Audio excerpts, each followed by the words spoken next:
Hello friends, good morning to all of you. Welcome in ideal 30 classes.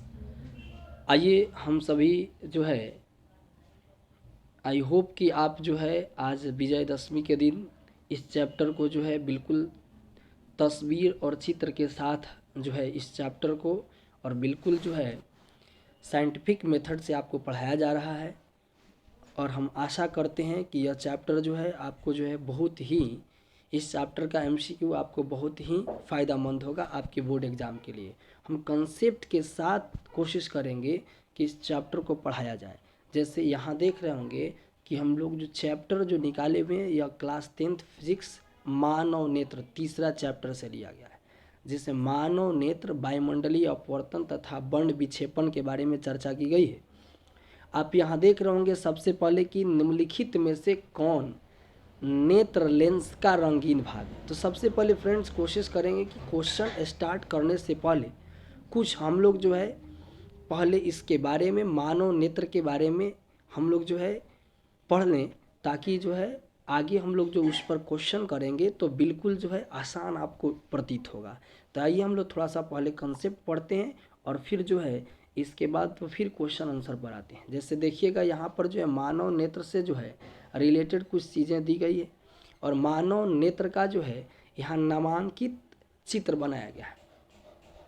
जैसे मानव नेत्र में आप देखिएगा क्या कि एक मानव नेत्र का आकार दिया गया है और दिया गया इसमें एक एक चीज़ जो है हम इसके बारे में डिस्कस करेंगे। सबसे पहले तो आप देखिएगा कि मानव नेत्र में कॉर्निया के बारे में चर्चा की गई। मानव नेत्र में कॉर्निया के बारे में चर्चा की गई। यहाँ पर कॉर्निया को आप देख रहे होंगे कि मानव नेत्र में कॉर्निया के बारे में चर्चा की गई है।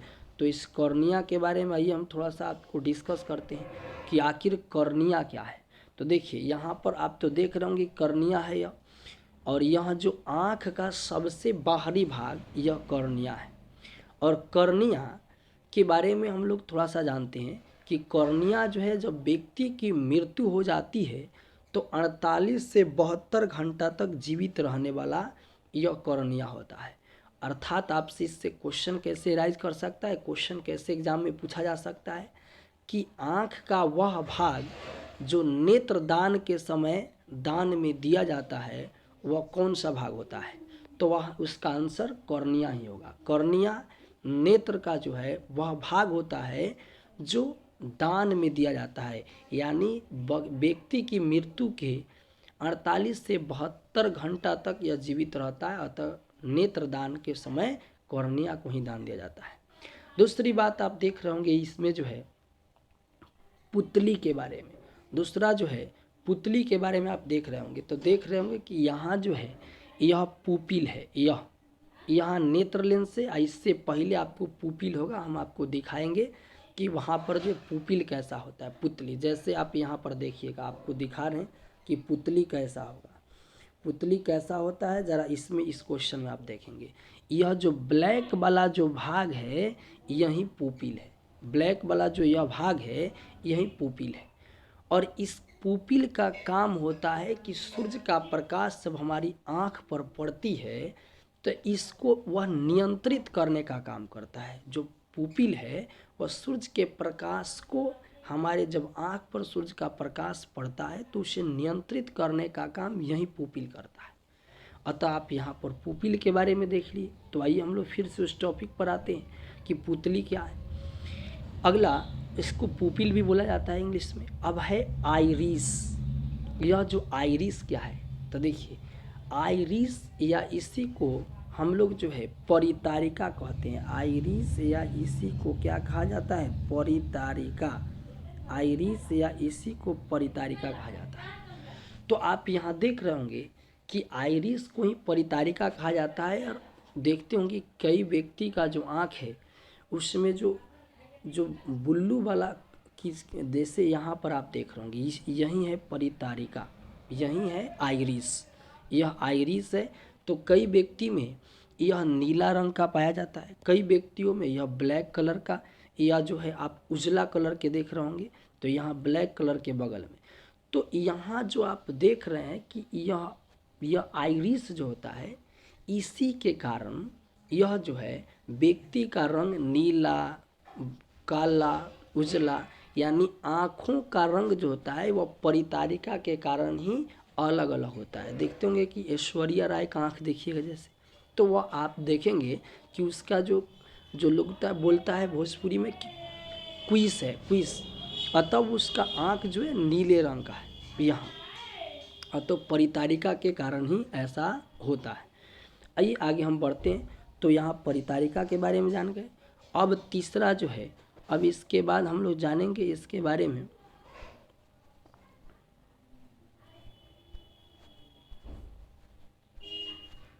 जैसे आप इसके बाद देखिएगा। अब आया चीज़ें कि जलीय द्रव क्या है भाई, जलीय द्रव क्या है। तो जलीय द्रव के बारे में या इसी को नेत्रोद बोला जाता है। तो जल कॉर्निया और नेत्र लेंस, यह है नेत्र लेंस। तो कॉर्निया और नेत्र लेंस के बीच एक द्रव पाया जाता है, चिपचिपा द्रव होता है, जिसे हम जलीय द्रव या नेत्रोद कहते हैं। आपसे पूछा जाए जलीय द्रव या एक्वस ह्यूमरस क्या है, इसको एक्वस ह्यूमरस बोलते हैं। तो एक्वस ह्यूमरस या जलीय द्रव क्या है, तो कॉर्निया और नेत्र लेंस के बीच पाए जाने वाले द्रव को हम लोग जलीय द्रव या नेत्रोद कहते हैं। इसके बाद अब यहाँ पर हम देखेंगे कि भाई यह तो नेत्र गोलक है, तो यह नेत्र की बनावट नेत्र गोलक है। लेकिन आप यहाँ जो देख रहे हैं इसको, यहाँ आप देख रहे होंगे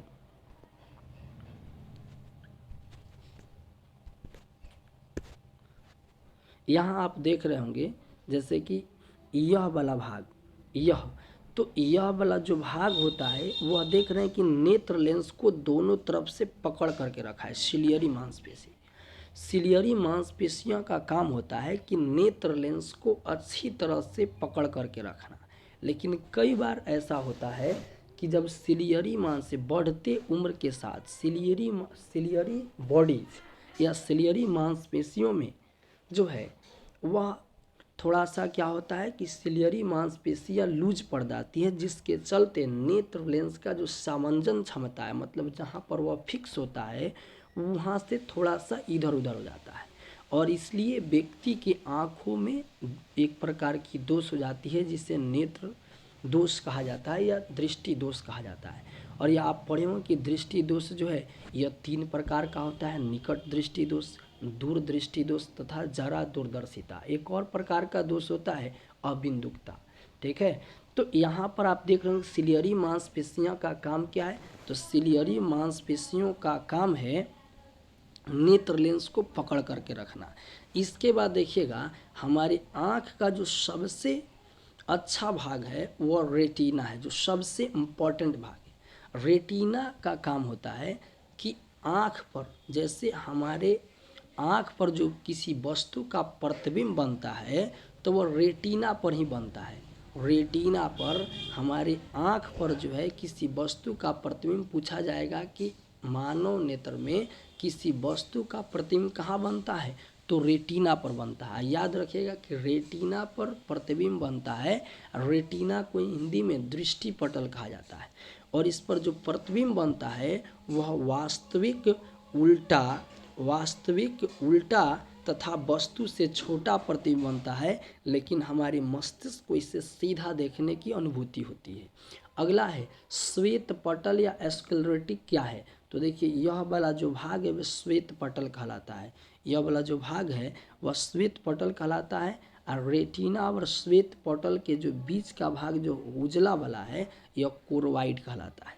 इसके बाद प्रकाश स्नायु तंत्र क्या है भाई, तब प्रकाश स्नायु तंत्र जो हमारे रेटिना पर प्रतिबिंब बनता है तो वह वास्तविक उल्टा तथा वस्तु से छोटा बनता है, जबकि प्रकाश स्नायु तंत्र जो है यह मैसेज देने का काम करता है, हमारे मस्तिष्क को यह मैसेज देने का काम करता है। तो आइए यह था कंसेप्ट हम लोग जाने, और फिर से हम लोग चलते हैं क्वेश्चन आंसर पर। जैसे आप यहाँ पर देख रहे होंगे कि पहला क्वेश्चन है कि निम्नलिखित में से कौन नेत्र का रंगीन भाग है। तो हमने बताया कि परितारिका या आइरिस, परितारिका या आइरिस के कारण ही व्यक्ति का रंग जो होता है, आँखों का रंग अलग अलग, किसी का नीला हो गया, किसी का उजला हो गया, किसी का हल्का सा लाल हो गया। तो यहीं आप देखेंगे कि यहीं परितारिका है, यहीं परितारिका है। और जो बीच में ब्लैक पार्ट्स दिखाई दे रहा है यह पुपिल कहलाता है। तो यहाँ पर तो परितारिका आंसर होगा।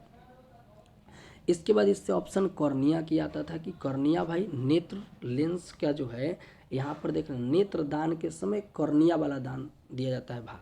तो पहला तो क्वेश्चन निम्नलिखित में से कौन नेत्र का रंगीन भाग है, तो एक का आंसर सी होगा परितारिका। फिर से आप दूसरा क्वेश्चन की ओर चलते हैं। दूसरे क्वेश्चन की ओर चलते हैं। यहाँ आप देख रहे होंगे किस रंग का विचलन न्यूनतम होता है, तो याद रखेंगे 2 का ए आंसर होगा लाल रंग का। देखिए लाल रंग से हम चीज़ें सीखेंगे कि लाल रंग का वेग, लाल रंग का जो वेग है तथा लाल रंग का वेग तथा तरंगदैर्घ्य, लाल रंग का वेग तथा तरंगदैर्घ्य जो होता है, लाल रंग का वेग, लाल रंग का वेग तथा तरंगदैर्घ्य जो होगा यह सबसे अधिक होगा। बाद बाकी इसका विचलन पूछे या प्रकीर्णन पूछे या विवर्तन पूछे, कुछ भी पूछे, बस याद रखना कि वेग और तरंगदैर्घ्य सबसे अधिक होगा, ये सबसे अधिक होगा सब रंग से, लेकिन विचलन पूछेगा तो कम होगा। तो यहाँ पर किस रंग का विचलन न्यूनतम होता है, लाल रंग का। इसीलिए इसके विचलन न्यूनतम होने के कारण, कम विचलित होने के कारण ही इसका प्रयोग जो है हम लोग खतरे के निशान में करते हैं। और आप देख रहे होंगे कि सिग्नल के रूप में भी इसका जो है प्रयोग किया जाता है लाल रंग का। और सिग्नल में जो लाल रंग विचलित कम होता है, इसीलिए इसको जो है हम लोग लाल रंग का जो है इस्तेमाल खतरे के निशानी में भी चुनते हैं। यह खतरे का प्रतीक लाल रंग को भी बोला जाता है। फिर अगला क्वेश्चन, यहाँ आप अगला क्वेश्चन आइए हम लोग देखते हैं।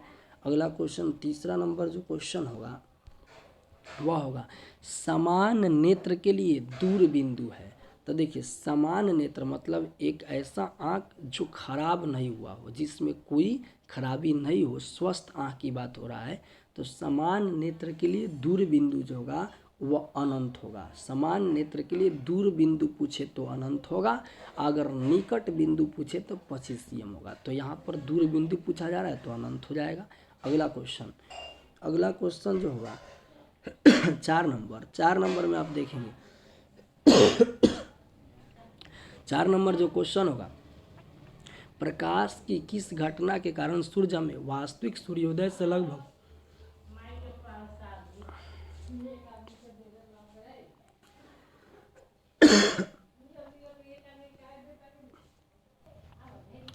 तो यहाँ क्वेश्चन नंबर 4 है, प्रकाश की किस घटना के कारण सूर्य हमें वास्तविक सूर्योदय से लगभग 2 मिनट पूर्व तथा सूर्यास्त से 2 मिनट बाद तक दिखाई देता है।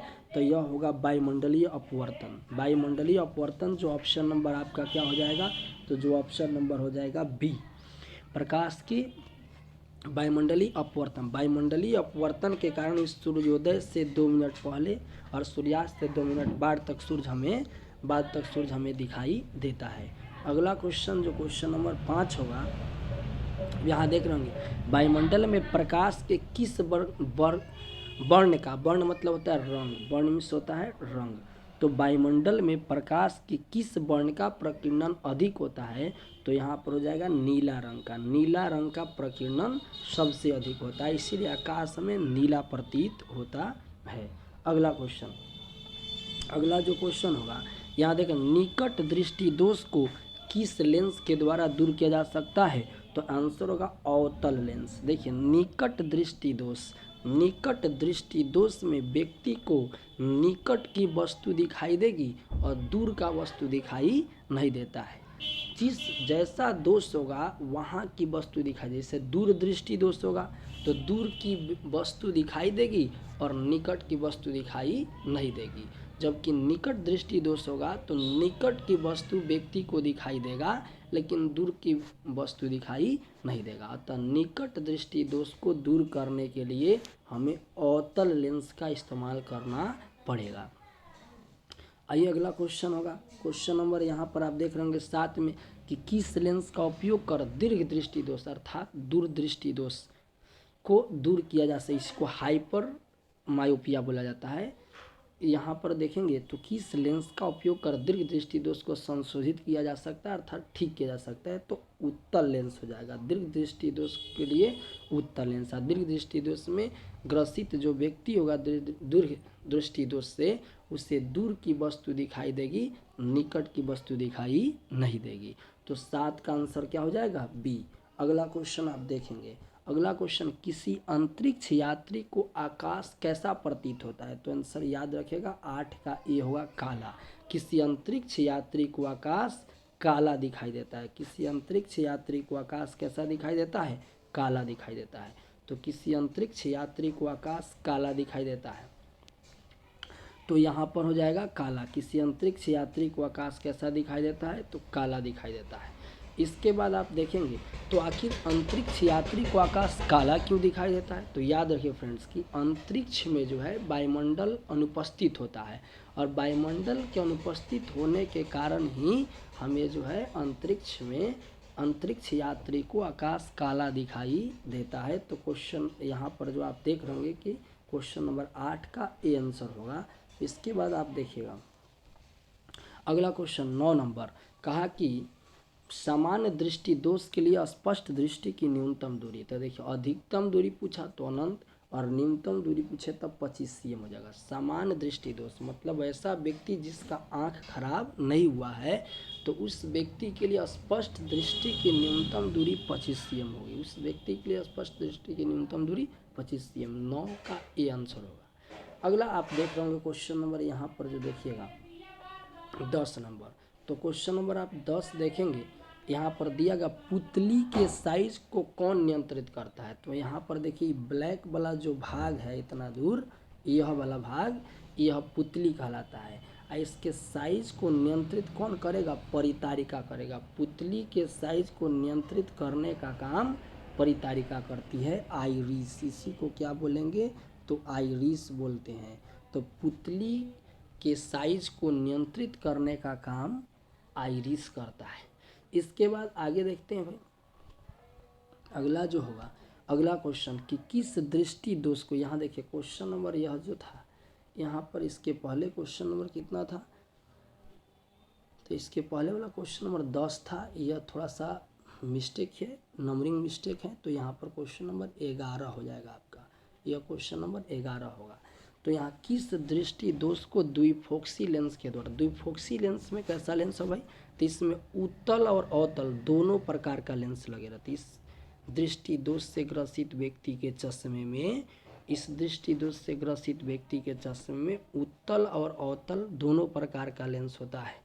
तो यहाँ पर पूछा गया कि किस दृष्टि दोष को द्विफोक्सी लेंस के द्वारा संशोधित किया जा सकता है? तो जरा दूरदर्शिता, प्रेस बाई ओपिया, इसी को बोलते हैं जरा दूरदर्शिता, प्रेस बाई ओपिया। और यह जो है किसी दृष्टि दोष को द्विफोक्सी लेंस द्वारा संशोधित करेंगे तो जरा दूरदर्शिता वाले व्यक्ति को। अगला क्वेश्चन आप देखेंगे, यहाँ अगला क्वेश्चन होगा क्या? जैसे आँख का व्यवहार होता है, मतलब आँख जो है हमारा, आँख किस लेंस की भांति व्यवहार करता है? तो याद रखिएगा आँख में उत्तल लेंस, आँख में कौन सा लेंस? उत्तल लेंस। तो आँख का व्यवहार उत्तल लेंस की तरह होती है। तो यहाँ 12 का क्वेश्चन, 12 का आंसर क्या होगा? ए। इसके बाद अगला क्वेश्चन आप देखिएगा, किसी वस्तु का जो है, किसी वस्तु का प्रतिबिंब आँख के जिस भाग पर बनता है वह क्या है? तो किसी वस्तु का प्रतिबिंब आँख के जिस भाग पर बनता है वह रेटिना होता है। हमने बताया था ही इससे क्वेश्चन की रेटिना जो होता है वह आँख का सबसे इम्पोर्टेंट चीज़ होता है। देखिए रेटिना से पहले अगर किसी वस्तु का प्रतिबिंब बन जाए फिर भी आँख खराब होगा। रेटिना के बाद प्रतिबिंब बने फिर भी उस आँख में दोष होता है, लेकिन रेटिना पर अगर प्रतिबिंब बने तो वहाँ पर जो है वहाँ पर कोई दोष नहीं होता है। जैसे अगर रेटिना से अगर कोई व्यक्ति किसी दृष्टि दोष से ग्रसित है, अगर रेटिना से पहले प्रतिबिंब बनेगा तो वह निकट दृष्टि दोष से ग्रसित व्यक्ति होगा और उसके चश्मे में अवतल लेंस लगाया जाएगा। लेकिन अगर किसी वस्तु का प्रतिबिंब रेटिना के पीछे या रेटिना के बाद बने तो वह व्यक्ति जो होगा, अगर किसी व्यक्ति की आँख में प्रतिबिंब रेटिना के बाद बने तो उस व्यक्ति को दिखाई नहीं देगा, और उसके आँख में दूरदृष्टि दोष हुआ होगा तो रेटिना के बाद प्रतिबिंब बनेगा। अतः उस व्यक्ति के चश्मे में जो है उत्तल लेंस को लगा करके हम लोग रेटिना पर प्रतिबिंब बनवा सकते हैं। अतः याद रखेंगे कि किसी वस्तु का प्रतिबिंब रेटिना पर बनता है। तो 13 का आंसर ए हो जाएगा। अगला क्वेश्चन यहाँ पर आप देख रहे होंगे। अगला क्वेश्चन है कि नेत्र की रेटिना पर किसी वस्तु का कैसा प्रतिबिंब बनेगा। तो अभी बताए थे फ्रेंड्स कि नेत्र के रेटिना पर वस्तु का वास्तविक उल्टा तथा छोटा प्रतिबिंब बनता है, लेकिन उस व्यक्ति को जो है जो मस्तिष्क को जो है इससे सीधा सूचना मिलती है देखने के लिए। तो यहाँ पर वास्तविक उल्टा तथा छोटा आंसर हो जाएगा। 14 का ए आंसर होगा। अगला क्वेश्चन जो 15 होगा, 15 नंबर, किस दृष्टि दोष में किसी वस्तु का प्रतिबिंब रेटिना के पीछे बनेगा। तो हमने बताया रेटिना के पीछे बोलेगा प्रतिबिंब तो दूर दृष्टि दोष में, और रेटिना के पहले बने तो निकट दृष्टि दोष में। तो ओके, आई होप कि आप जो है इस वीडियो के माध्यम से एंजॉय करेंगे। और आज विजयदशमी का दिन था, मैंने सोचा कि कुछ बच्चों को जो है देखिए दिन प्रतिदिन क्वालिटी को बढ़ाया जाएगा, थोड़ा सा इस पर संशोधन चल रहा है क्योंकि इस प्रकार का वीडियो इससे पहले नहीं बन रहा था। तो थोड़ा सा हमने कोशिश किया कि आइए दूसरे तरीक़ा से वीडियो को पेश करते हैं, और होप कि आप जो है इसको एंजॉय करेंगे और आप डेली हमारे साथ बने रहिए। मैं 10, 15, 20 जो भी संभव पॉसिबल हो पाएगा एक दिन में मैं आपको MCQ लेकर के आऊँगा, और आपको जो है हम चैप्टर वाइज MCQ लेकर के आएंगे, और आपको जो है यह काफ़ी इम्पोर्टेंट लगेगा जो आपके एग्ज़ाम के लिए होगा, और यह जो है आपके लिए रामबाण साबित होगा आपके एग्ज़ाम के लिए। यह सभी प्रश्न आपसे पूछा जाता है, और 15 अगर क्वेश्चन है तो 15 क्वेश्चन नहीं, मैं प्रत्येक ऑप्शन के साथ चर्चा करूँगा जो काफ़ी इम्पोर्टेंट होगा। और इससे अगर 15 क्वेश्चन होगा तो 30, 35, 40 क्वेश्चन बन पाएंगे। और फिर कोशिश करें कि इस चैप्टर का बचा हुआ वीडियो मैं जो या बचा हुआ भाग जो है फिर मैं अगले वीडियो में आपके साथ शेयर करूंगा। जय हिंद, जय भारत। तब तक आप जो है एंजॉय करें फ्रेंड्स। और कैसा लग रहा है आपको यह सेशन, थोड़ा सा आप मुझे कमेंट बॉक्स में ज़रूर बताएं ताकि यह सेशन कैसा लग रहा है। Okay, bye bye, thank you to all.